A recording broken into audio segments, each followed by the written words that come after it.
Dunia ini adalah sebuah panggung atau pasar yang disinggahi oleh para musafir di tengah perjalanannya ke tempat lain. Disinilah mereka membekali diri dengan berbagai perbekalan untuk perjalanan itu. Jelasnya, di sini manusia dengan menggunakan indera-indera jasmaniahnya memperoleh sejumlah pengetahuan tentang karya-karya Allah.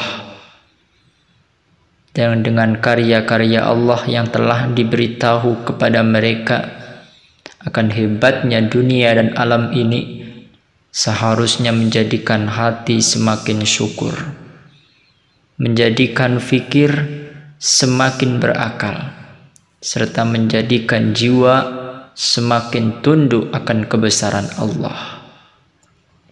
Tuan-tuan para pendengar rahimakumullah, untuk memperoleh pengetahuan inilah ruh manusia diturunkan ke alam air dan lempung ini.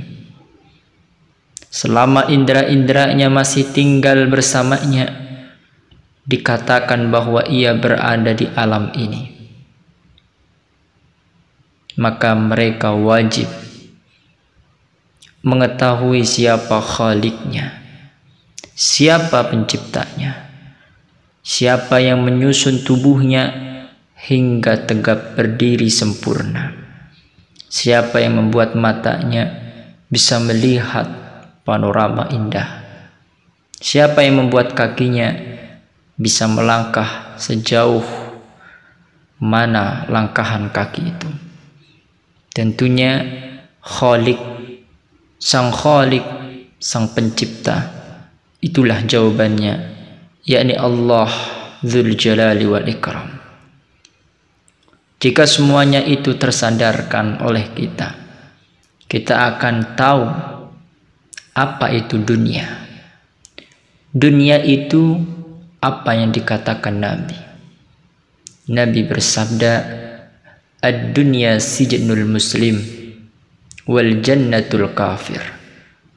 Dunia ini adalah penjara bagi orang-orang mukmin dan surga bagi orang-orang yang kafir.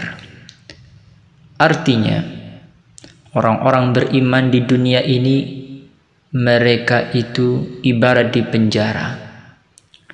Dia tidak bisa pergi kemana-mana. Kalau toh ingin pergi, kalau dia berizin, dia hanya sebentar. Tapi kalau dia tak berizin, keluar daripada penjaranya, maka dia terkena sanksi. Begitulah hidup manusia. Hidup manusia di dunia ini bak seseorang yang dipenjara. Dia tidak bisa pergi. Kalau toh dia pergi, hanya sebentar, hanya wasilah. Kalau toh dia pergi dan izin, maka hanya sebentar. Dan kalau toh dia pergi tanpa izin, pasti terkena sanksi. Artinya dunia penuh dengan aturan. Bagi siapa? Bagi orang-orang beriman. Orang beriman tidak boleh melakukan keharaman. Orang beriman tidak boleh melampiaskan hawa nafsunya, mengekorkan akal, dan menjadikan tuan, yakni tuan hawa nafsu. Semua itu dilarang, sehingga seolah-olah terkesan kehidupan dunia memberikan aturan yang begitu banyak kepada seluruh manusia yang beriman kepada Allah. Tapi sejatinya inilah surga. Inilah surga bagi orang-orang beriman. Kalau dunia menjadi penjara bagi mereka, maka orang beriman harus diberitahu surga untuknya ada di akhirat. Para tuan-tuan, para pendengar, para penuntut ilmu rahimakumullah. Dan sebaliknya, orang kafir. Orang kafir hidup di dunia ibarat sebuah surga bagi mereka. Mereka bebas melakukan apa saja. Yang haram mereka terjang, yang syubhat mereka jalani, yang bid'ah mereka kokohkan, yang tidak halal mereka halal-halalkan, yang seharusnya tidak melangkah dengan kakinya ke tempat itu mereka melangkah dengan ringan dan bimbang. Mereka puas, mereka merasa hebat, mereka merasa nikmat hidup di dunia karena tidak ada aturan yang mengekang hidupnya. Tapi kabarkanlah kepada seluruh orang-orang kafir yang tak mau beriman kepada Allah dan tidak mau mengenal Allah, bahwa saat ini surga mereka di dunia, tapi ada balasan, yakni api yang menyala di dalam akhirat yang menunggu mereka. Tuan-tuan rahimakumullah, para permisa dimanapun Anda berada, dan juga para penuntut ilmu, para mahasiswa, para mahasiswi, serta teman-teman sekalian rahimakumullahu ajmain. Kesadaran akan hidup di dunia membawa pada takwa. Kalau kita sudah sadar apa itu dunia, tentu kita akan kembali ke takwa.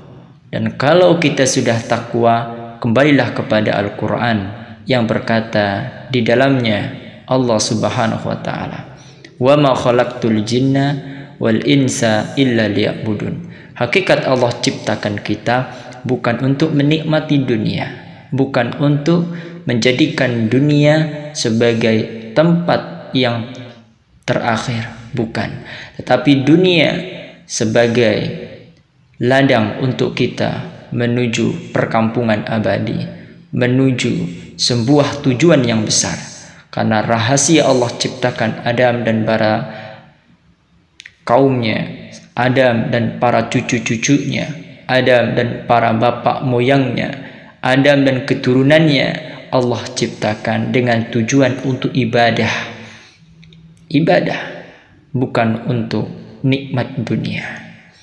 Kalau kita sadar hidup di dunia butuh ibadah, maka orang beriman akan hidup di dunia bukan sebagai tujuan, tetapi hidup di dunia sebagai wasilah untuk meraih kebaikan-kebaikan di akhirat, untuk menjadikan jiwa mendapatkan surga di akhirat Allah dengan senantiasa taat, dengan senantiasa menjalankan perintah, dan menjauhi semaksimal mungkin larangan-larangan yang telah dilarang.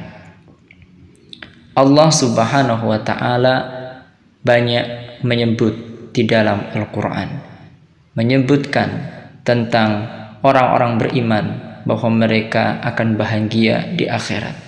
Kata Allah Subhanahu wa ta'ala, "Inna lil muttaqina mafaza hadaiqa wa a'naba wa kawa'iba atraba wa ka'san dihaqa la yasma'una fiha lahwa wala kadzaba jazaa'an min rabbika ata'an hisaba."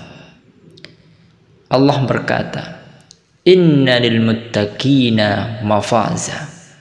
Sesungguhnya orang-orang yang bertakwa, merekalah yang beruntung. Hadaiqa wa a'naba, disediakan untuk mereka kebun-kebun dan anggur-anggur.